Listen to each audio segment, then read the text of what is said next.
প্রিয় দর্শক শ্রোতা, আমরা এই মুহূর্তে অবস্থান করছি ফেনীতে। তো এখানে এসে আমরা যে জিনিসটা বুঝতে পারলাম, এখানে প্রত্যেকটা মানুষই কিন্তু বাহিরের জেলা থেকে খাবার নিয়ে আসছে।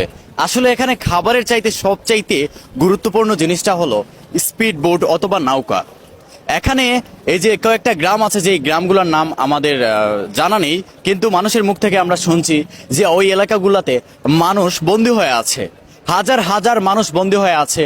এখানে অনেকের আত্মীয় স্বজন এসে কান্নাকাটি করছে, আমাদেরকে বলছে যে আমাদের আত্মীয় স্বজনদেরকে উদ্ধার করে দাও, আমাদের খাবারের প্রয়োজন নেই। তো যারাই আসবেন, যারাই আসার প্রস্তুতি নিচ্ছেন, আপনারা দয়া করে সাথে স্পিড বোট, মানে যেটা দিয়ে মানুষকে রক্ষা করা যাবে, মানুষকে উদ্ধার করা যাবে বন্দী হওয়া মানুষদেরকে, সবাই একটু চেষ্টা করবেন স্পিড বোট অথবা বড় নৌকা নিয়ে আসার, যেটা ইঞ্জিলে চলে। তো সবাই তাড়াতাড়ি, যত যত তাড়াতাড়ি পারেন আপনারা স্পিড বোট অথবা নৌকা নিয়ে ফেনীতে আসেন। অনেক মানুষ ঘরবন্দি হয়ে আছে, হাজার হাজার মানুষ। আপনারা